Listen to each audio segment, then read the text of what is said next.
2019 থেকে শুভেন্দুর ছায়ার সঙ্গে ছিলেন চন্দ্রনাথ রথ। তাকে ভাড়াটে খুনি দিয়ে খুন করা হয়েছে।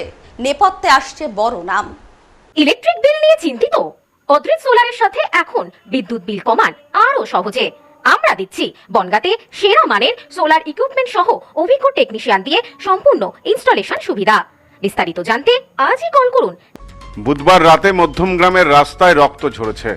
দুষ্কৃতীদের গুলিতে ঝাঁঝরা হয়ে গিয়েছেন শুভেন্দু অধিকারীর দীর্ঘদিনের আপ্তসহায়ক চন্দ্রনাথ রথ। খুনের ধরন দেখে তদন্তকারীদের প্রাথমিক অনুমান এটি অত্যন্ত সুপরিকল্পিত এবং পেশাদার ঘাতকের কাজ।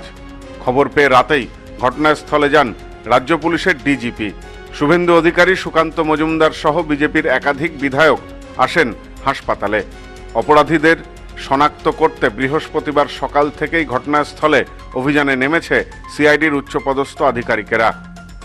ঘটনাস্থল থেকে গুলির খোল সহ অন্যান্য নমুনা সংগ্রহ করেছেন তারা।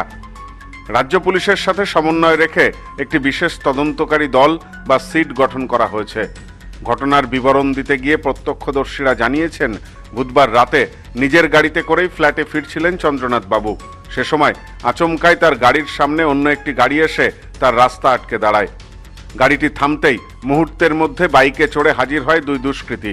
কিছু বুঝে ওঠার আগেই খুব কাছ থেকে তাকে লক্ষ্য করে পর গুলি চালানো হয়। রক্তাক্ত অবস্থায় গাড়িতেই লুটিয়ে পড়েন তিনি। ঘটনায় গুলিবিদ্ধ হন তার গাড়ির চালক। তড়িঘড়ি তাকে উদ্ধার করে মধ্যমগ্রামের একটি বেসরকারি হাসপাতালে নিয়ে যাওয়া হলে চিকিৎসকেরা মৃত বলে ঘোষণা করেন। जितना जल्दी हो सकता है ये ऑफिस जो हमारा हॉस्पिटल के जो डॉक्टर साहब है, जो टोटल सिस्टम है प्रॉपर्ली काम कर रहा है, हो जाएगा। जितना जल्दी हो सके हो जाएगा। टोटल हम लोगों के पास जो खबर है कि 5 गोली आया था, 5 गोली लगा था और 1 गोली उनका आईफोन में लगा था। टोटल 6 गोली शूटआउट में हुआ। अभी बारीकी से जांच सब कुछ होगा, जो है हमारा बात करेंगे। আততায়ীরা যে চন্দ্রনাথের গতিবিধি সম্পর্কে আগে থেকেই ওয়াকিবহল ছিল তা নিয়ে কোনো সন্দেহ নেই পুলিশের। ঘটনার পর সামনে এসেছে চন্দ্রনাথের সম্পর্কে বিস্তারিত তথ্য। জানা গেছে, আদতে পূর্ব মেদিনীপুরের চণ্ডীপুর এলাকার বাসিন্দা চন্দ্রনাথ। তার শৈশব কেটেছে রহড়া রামকৃষ্ণ মিশনের আদর্শে। মেধাবী এই যুবক একসময় ভারতীয় বায়ুসেনাতে যোগ দিয়েছিলেন, তবে সেখানে বেশি দিন মন টেকেনি তার। শোনা যায়, ছোট থেকেই তার ঝোঁক ছিল আধ্যাত্মিকতার দিকে। বায়ুসেনার চাকরি ছেড়ে স্বেচ্ছা অবসর নিয়ে তিনি কিছুকাল একটি কর্পোরেট সংস্থায় কর্মরত ছিলেন, কিন্তু রাজনীতির অমোঘ টানে শেষ পর্যন্ত ময়দানে নামেন। চন্দ্রনাথের পরিবার আজও রাজনীতির সাথে ওতপ্রোতভাবে জড়িত। ইতিমধ্যেই খুনের কারণ নিয়ে শুরু হয়েছে ভয়ঙ্কর জলঘোলা। এর নেপথ্যে গুরুতর রাজনৈতিক ষড়যন্ত্র থাকতে পারে বলেও অনুমান কারো কারো মনে হচ্ছে ভাড়াটে খুনি এনে খুন করা হয়নি তো। ঘটনার পর চন্দ্রনাথের আবাসন থেকে যশোহর রোড পর্যন্ত রাস্তা আপাতত পুলিশি পাহারায় রয়েছে। শপথ গ্রহণ অনুষ্ঠানের আগে এই খুনের ঘটনায় রাজ্যের আইন শৃঙ্খলা নিয়ে নতুন করে চাপানুতর শুরু হয়েছে। কালকের ঘটনা প্রমাণ করে দিল পশ্চিমবঙ্গের এই মুহূর্তে আইন শৃঙ্খলার স্থিতি কোথায় দাঁড়িয়ে আছে। দীর্ঘ 15 বছর ধরে তৃণমূল কংগ্রেস কার্যত প্রশাসনকে ধ্বংস করেছে, পুলিশের রাজনীতিকরণ সম্পূর্ণ করেছে, সমস্ত অপরাধীদের ভয়মুক্ত করে দিয়েছে। অপরাধীরা মনে করছে এটা স্বর্গরাজ্য। বারাসাত মধ্যমগ্রাম সীমান্তের থেকে খুব একটা বেশি দূরে নয়। বহু ধরনের সমাজ বিরোধী কার্যকলাপ এখানে দিনের পর দিন হয়েছে।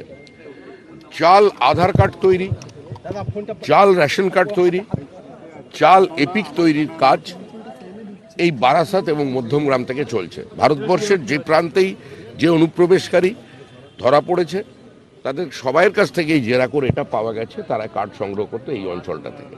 তো এটা স্পর্শকাতর অঞ্চল এবং এখানে যেভাবেই হত্যাকাণ্ড হলো কার্যত সেটাকে একটাই বার্তা দেওয়ার জন্য হলো, মানে এটা প্রধানমন্ত্রী 2 দিন পরে আসছেন তাকে বার্তা দেওয়ার জন্য। আমরা ইনভেস্টিগেশন স্টার্ট করেছি। যে গাড়ি ক্রাইম মধ্যে ব্যবহার হয়েছে সেই গাড়িটা সিজ করা হয়েছে। সেটা দেখে মনে হচ্ছে যে ওই গাড়ির নাম্বার প্লেটটা টেম্পার করা হয়েছে। সেই শিলিগুড়িতে গাড়িটা রেজিস্টার্ড, সেইটা নাম্বার প্লেট এখানে ব্যবহার করা হয়েছে, কিন্তু এটা ফেক নাম্বার প্লেট। আমরা যে ফায়ার্ড কার্ট্রিজ আছে কিংবা লাইভ রাউন্ডগুলো পেয়েছি, বাদ বাকি জিনিসটা আমরা আই উইটনেস সব কিছু দেখে আমরা ইনভেস্টিগেশন মধ্যে এগোচ্ছি। এই মুহূর্তে এর থেকে বেশি বলা সম্ভব না, আমরা ইনভেস্টিগেশন এগোচ্ছি। Bureau report, news no man's land, Madhyamgram. New PC jewellers, সম্পর্ক গড়ে দেয়। বনগাঁতে আমাদের 3টি শোরুম প্রতিদিনই খোলা। নেউপিসি জুয়েলার্স, বনগাঁ বাটার মোড়। New PC jewellers branch Kumudini স্কুলের বিপরীতে। New PC jewellers beauty, Motiganj, Hatkhola. আমাদের এখানে সোনা কিনুন পেপারের দামে।